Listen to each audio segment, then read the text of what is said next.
யோவான் நற்செய்தி 5ஆம் அதிகாரம் 1 முதல் 3 முடிய மற்றும் 5 முதல் 16 முடிய உள்ள இறைவார்த்தைகள். யூதர்களின் திருவிழா ஒன்று வந்தது. இயேசுவும் எருசலேமுக்கு சென்றார். எருசலேமில் ஆட்டு வாயிலுக்கு அருகில் 5 மண்டபங்கள் கொண்ட குளம் ஒன்று உண்டு. எபிரேய மொழியில் பெத்சதா என்பது அதன் பெயர். இம்மண்டபங்களில் உடல் நலமற்றோர், பார்வையற்றோர், கால் ஊனமுற்றோர், முடக்குவாதமுற்றோர் ஆகியோர் திரளாய் படுத்து கிடப்பர். 38 ஆண்டுகளாய் உடல் நலமற்று இருந்த ஒருவரும் அங்கு இருந்தார்.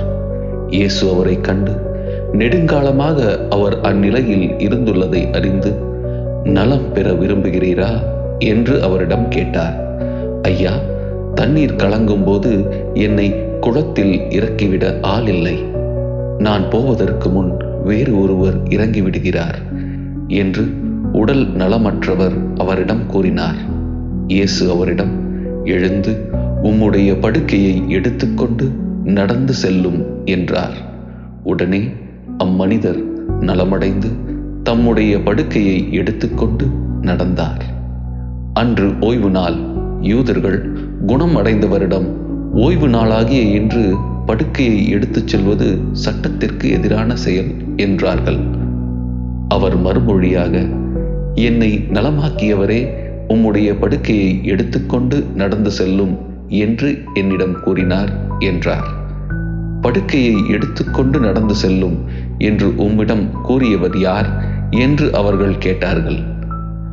ஆனால் நலமடைந்தவருக்கு அவர் யாரென தெரியவில்லை. ஏனெனில் அவ்விடத்தில் மக்கள் கூட்டமாய் இருந்ததால் இயேசு அங்கிருந்து நழுவி போய்விட்டார். பின்னர் இயேசு நலமடைந்தவரை கோயிலில் கண்டு, இதோ பாரும், நீர் நலமடைந்துள்ளீர்.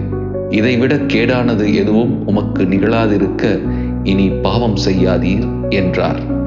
அவர் போய் தம்மை நலமாக்கியவர் இயேசு என்று யூதர்களுக்கு அறிவித்தார். ஓய்வு நாளில் இயேசு இதை செய்ததால் யூதர்கள் அவரை துன்புறுத்தினார்கள். இயேசு, எழுந்து உம்முடைய படுக்கையை எடுத்துக்கொண்டு நடந்து செல்லும் என்றார். உடனே அம்மனிதர் நலமடைந்து தம்முடைய படுக்கையை எடுத்துக்கொண்டு நடந்தார். இயேசு, எழுந்து உம்முடைய படுக்கையை எடுத்துக்கொண்டு நடந்து செல்லும் என்றார். அம்மனிதர் நலமடைந்து தம்முடைய படுக்கையை எடுத்துக்கொண்டு நடந்தார்.